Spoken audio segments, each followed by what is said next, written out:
Today on CCX News, local tariff impact, how local businesses are reacting toward pending tariffs on Canadian and Mexican goods. On Thursday, President Trump postponed his 25% tariff on most goods from Mexico, but the tax is still set to hit in a month. Emily Haugen explains how that could affect businesses locally. If you're seeking authentic Mexican flavors in New Hope, look no further than La Picante Market. We try to have a specialty in food here, different from the other people. Foods largely from Mexico and African countries. 3, 4. Mahmoud Habib owns the shop. It's been there since the late 90s and fills a much-needed niche in New Hope. Habib says probably 80% of the goods are imported. 60% of it is from Mexico, particularly the produce. Serving the community, so whatever they're looking for, we got it for them. But George John, a marketing professor at the University of Minnesota, says incoming tariffs could make those prices go up. It's more of a non-economic reason for doing it, but it's an economic tool that our government is using to try and shape the relationship between us and these countries. He said tariffs will show up in different ways. Non-labeled items may be especially hard hit. The bigger shift is going to come in the commodity-style products, the unbranded products. Unbranded products, John says, like green bell peppers or avocados. Though tariffs won't hit consumers directly, Habib acknowledges that it's likely they'll feel the effects. It's the same situation when Joe Biden made the minimum wages higher. It affects the people, everything is more expensive. It's not helping the people to live better. Even so, Habib says he'll fight for the lowest prices for his customers. I try to provide everything for the community as much as we can.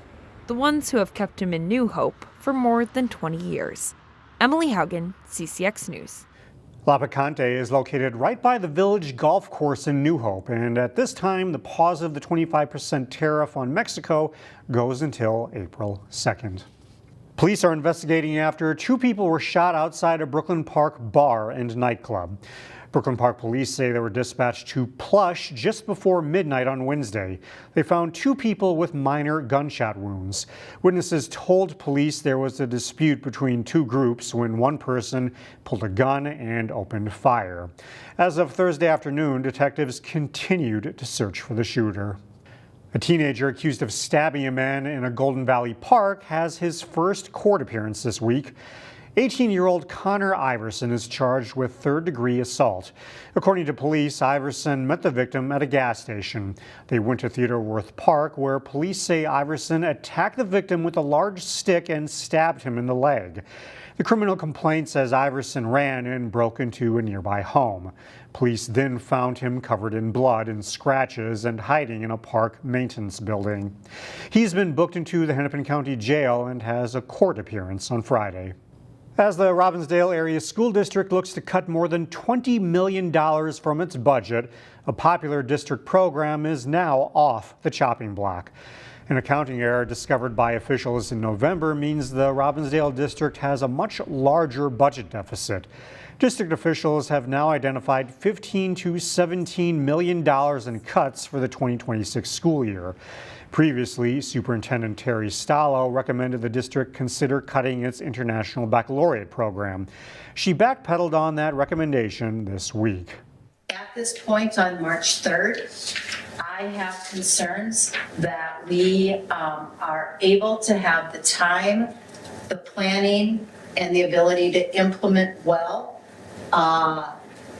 a Plan B. The district still plans to cut the 4th grade orchestra program next year. Residents of a new Brooklyn Park apartment complex have been enjoying all of the amenities that come with a new building, with one notable exception: they haven't received any mail. Don't know what role the city plays with the post office, but any help getting this resolved would be greatly appreciated, as the residents aren't receiving any of their mail, and especially with tax season, and the property management company has been having issues not receiving bills and rent checks. So that's Kevin Duffy from the Tessman Ridge apartment complex speaking to the Brooklyn Park City Council last week.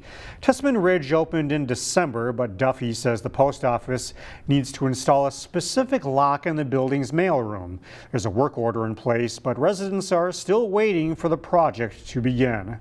Would like to say the post office has been very understanding and empathetic and apologetic of the situation, but it seems like they are struggling with this creating this work order system. So the last time we spoke with them, they did recommend that we reach out to the Congress member of the district and the city council. In a statement to CCX, a Postal Service spokesman says the Brooklyn Park Post Office is working toward a prompt resolution to the issue, and they appreciate everyone's patience as they work toward a remedy. Finally, this segment, it's down to the wire for some winter fun. This is the last weekend to go out and go tubing at the winter recreation area at Elm Creek Park Reserve in Maple Grove. The tubing hill is 10 stories tall, and a moving sidewalk helps get you back to the top with minimal effort. Three Rivers Park District officials say this year has been a big success and expect a busy weekend. We do have those hot days that are coming up. We've had some warm days that have been melting. Luckily, we have an amazing maintenance crew here that's been able to keep our berms and our lanes created, that they're safe, still able to have some fun. Tubing's one of my favorite things because gravity does all the work for me. I just have to sit in the tube and let gravity do the work. It's really great and fun for people of all ages. It's recommended you book spots in advance for the tubing hill. As for other winter activities, the terrain park and cross-country ski trails will stay open longer.